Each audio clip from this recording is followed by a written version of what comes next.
14th century. Century, yes. 14th century. 现在都是。का price है 1000 रुपी। पत्थरों के बीच। तो गाइस कल रात को भी मैं यहाँ आया था। तो ये पुराने ज़माने में 1646 के अराउंड ये एक फोर्ट्रेस हुआ करता था, लेकिन अब ये एडमिनिस्ट्रेटिव पर्पस के काम आता है। एंड ऊपर the top one is the museum.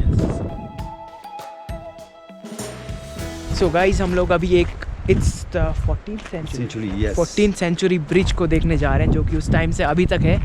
And सामने वो ब्रिज है, हालांकि हम उसे क्रॉस नहीं कर पाएंगे because government has shut it down for crossing. या and before that few years it was used to cross. Yes, we try walking over there.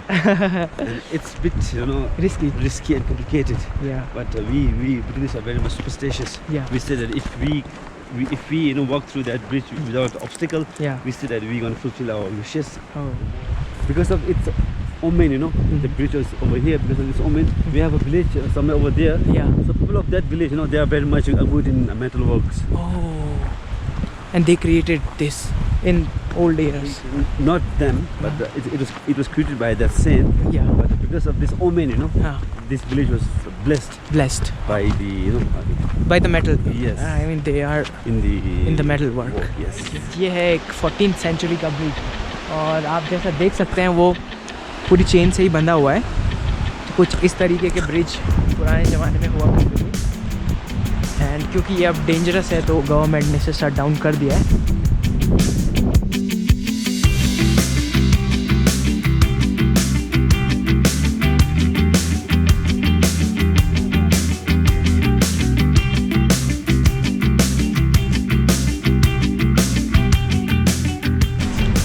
So this is the bridge, guys.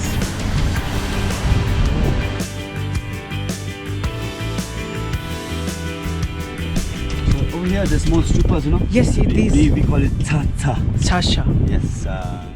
दोस्तों ये mini stupas हैं, और ये departed persons के लिए बनाए जाते हैं जो कि धरती से गुजर चुके हैं। उनकी आत्मा की शांति के लिए इन्हें बनाया जाता है, और इनमें कुछ मंत्राज होते हैं, ऐसा हमारे तेंजिन भाई बता रहे थे।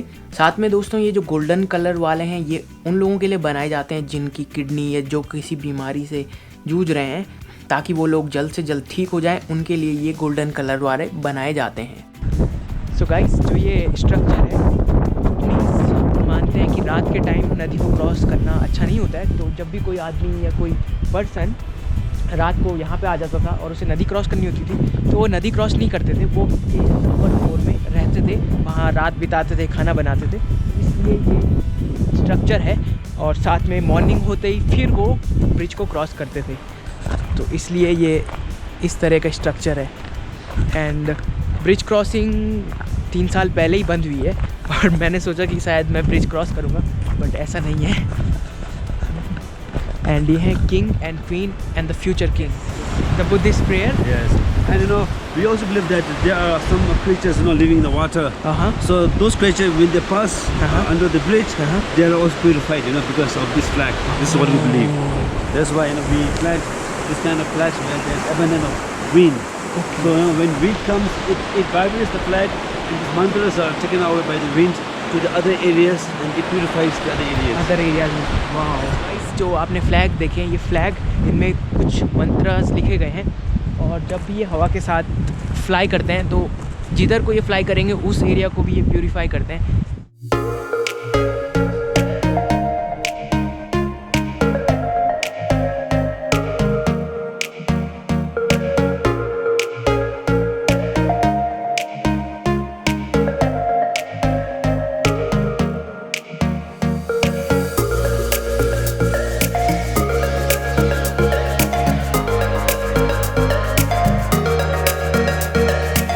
फिर हम लोग थिम्पू के बाद निकल पड़े बुद्धा दोरदेनमा स्टैचू देखने के लिए, जो कि बुद्धा का बहुत बड़ा एक स्टैचू है भूटान में।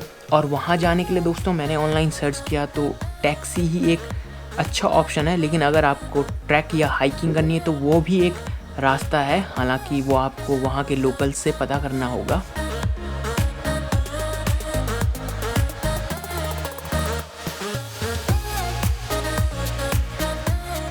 सो गाइस भूटान टूर तो टोटली साइट सीइंग हो गया है। चलो कोई नहीं, गाइडेड टूर भी मैंने एक्सपीरियंस किया। इस समय मैं हूँ यहाँ पे एक थिम्पू में, जो है बुद्धा की सबसे बड़ी मूर्ति है, 165 मीटर्स टॉल। यहाँ जाने के 2 रास्ते हैं, एक आप या तो पैदल चल सकते हैं, जैसा कि आप देख सकते हैं बहुत सी स्टेप्स हैं, या फिर आप उस साइड से कार में आ सकते हैं। एंड इधर काफ़ी ठंडी हवा भी चल रही है, ये ठंडा थिम्पू वैली नीचे की तरफ।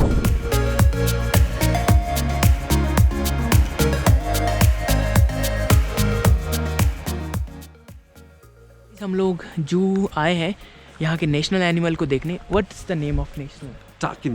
Takin. And it's a mixture of Goat and cow. goat and cow. You can say goat antelope. Okay. That's the takin. Small leg.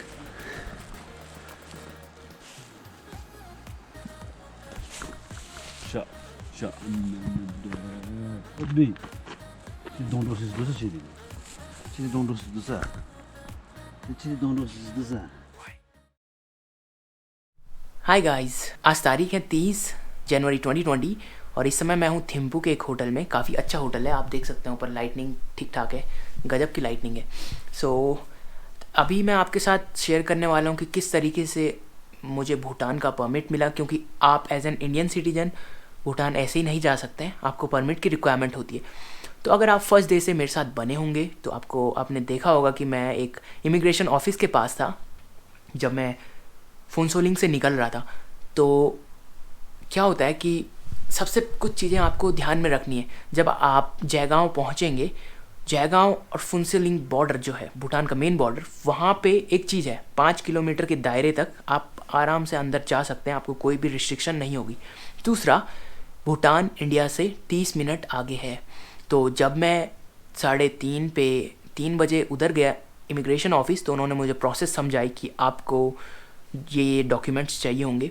And जब मैं वो डॉक्यूमेंट लेके 3:30 पे पहुंचा इंडियन टाइम, जो कि मेरी घड़ी इंडियन टाइम के हिसाब से सेट हो रखी थी, तो उनका 4 बज गया था। और इमिग्रेशन ऑफिस जो है वो खुलता है 9 से 4।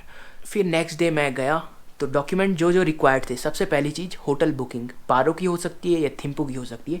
दूसरी चीज़ सोलो है तो अंडरटेकिंग लेटर, जिसको कुछ इस तरीके से लिखना है, आप अभी स्क्रीन पे देख रहे होंगे। और किसको लिखना है ये भी मैंने फ़ोटोग्राफ खींच ली है, क्योंकि मैं खुद ढूंढ रहा था और मुझे मिला नहीं।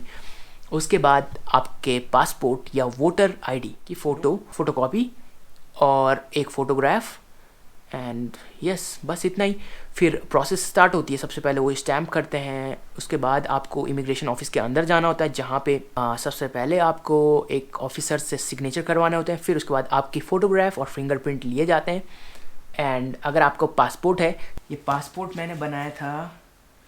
बनाया था 2016 में, और फाइनली आप जाके इसमें पहली स्टैम्प लगी है भूटान की 2020 में एंट्री परमिट। तो मुझे काफ़ी खुशी हुई है कि इसका इस्तेमाल हो गया। लेकिन अगर आपके पास आधार कार्ड है तो आपका क्या होगा मुझे नहीं पता, हो सकता है एक डिजिटल एंट्री होगी, क्योंकि जिन ड्राइवर भैया के साथ मैं जिनकी सर्विसेज यूज़ कर रहा हूँ उन्होंने बताया कि वो डिजिटल एंट्री करते हैं। और जगह जगह पे पासपोर्ट की चेकिंग होती है, 2-3 जगह पे जहाँ पे वो चेक करते हैं और ठप्पा मारते हैं एंट्री का। अब उसके बाद जो नेक्स्ट स्टेप है सिम लेना, जो सिम कॉस्ट पड़ी थी 200 रुपीज़, एंड भूटानी currency is equal to 1 Indian rupee. So no worries, 200 रुपये का मैंने 1 GB का डेटा पैक डलवाया, जिसकी वैलिडिटी 1 साल की थी। हालांकि एज एन इंडियन मैं सिर्फ भूटान में जो परमिट वैलिड होता है 1 हफ्ते के लिए, उसको रिन्यू कराने के लिए आपको फिर से परमिट ऑफिस जाना पड़ेगा। अब थिम्पू और पारू का तो 7 दिन का परमिट बन जाता है। अगर आपको थिम्पू से और आगे जाना है, there are a lot of, बहुत सी और जगह हैं जो अनएक्सप्लोर्ड हैं, आप वहाँ जा सकते हैं। तो थिम्पू में परमिट ऑफिस से आपको एक नया परमिट बनवाना पड़ेगा। और हाँ, एक चीज़, भूटान में मैं सिर्फ साइट सीइंग ही कर रहा हूँ, एज आपको पता चल गया होगा। एंड शायद मैं इतना ऐसा नहीं करना चाहता हूँ, मुझे मज़ा भी नहीं आता है इतना ज़्यादा साइट सीइंग में। एंड अगर आप लोग इंटरेक्शन करने में बहुत अच्छे हैं तो फैंटास्टिक गाइस, फैंटास्टिक, आप लोग काफ़ी सारे दोस्त बना सकते हैं। एंड या मेरे काफ़ी सारे तो नहीं, कुछ दोस्त बन गए, 1 2 3 या 3 to 4 दोस्त तो बन ही गए हैं। तो मैं हालांकि सेटिस्फाइड हूँ कि नहीं हूँ पता नहीं, एज अ न्यू ट्रैवलर गलतियाँ कर रहा हूँ, but okay it's fine experience. तो एट दिस टाइम हाँ, आपको कुछ भी पे नहीं करना होगा परमिट के लिए इन जनवरी 2020, बट हो सकता है फ्यूचर में करना पड़े, भूटानी गवर्नमेंट अगर कुछ चेंजेस करती है। एंड हाँ, जब भी आप सोलो एंटर करेंगे तो आपको बहुत से लोग मिलेंगे, बहुत से ट्रैवल एजेंट्स जो बोलेंगे कि आपको बहुत लंबी प्रोसेस से गुजरना पड़ेगा ये एंड सो आप उनकी मत सुनिएगा क्योंकि ज़्यादा कुछ आफत नहीं होती है। तो बस गाइस, यही मुझे आपके साथ शेयर करना था। अगर आप फिर भी टैक्सी सर्विसेज का यूज़ करना चाहते हैं तो मैंने भैया का नंबर डिस्क्रिप्शन में दिया है, जिनके साथ मैं घूम रहा हूँ। वो काफ़ी सारी इन्फॉर्मेशन दे तो रहे हैं मुझे, एंड अगर मैं दोस्तों के साथ होता तो बहुत बढ़िया होता, क्योंकि मेरा रूम का किराया भी शेयर होता और टैक्सी का किराया भी शेयर होता, लेकिन मैं हूँ सोलो। नेक्स्ट टाइम ट्राई करूँगा, या तो अपनी व्हीकल लेके आऊँगा अगर मेरे पास अपनी व्हीकल हुई तो। एज अ सोलो ट्रैवलर खर्चा बहुत ज़्यादा है, क्योंकि सभी लोग मुझे बोल रहे थे, क्योंकि होटल रूम जो है सिंगल रूम नहीं है, तो अगर आप 2 लोग हों या 3 लोग हों तो किराया बढ़ जाता है। टैक्सी का भी सेम हिसाब है, इसलिए मैं सिर्फ 3 दिन यहाँ टिक पाया। आज शायद मेरा तीसरा दिन है और मैं कल वापस जा रहा हूँ। एंड दूसरा, मैं जिस चीज़ को एक्सपीरियंस करना चाहता था, लोकल कल्चर, वो नहीं कर पाया, क्योंकि मैंने हिच हाइकिंग भी नहीं की और यहाँ काउच सर्फिंग तो नहीं है भी तो वो भी पेड है। तो अराउंड लगाओ 12 to 13,000 in just 3 days। What a shame. Okay guys, good night.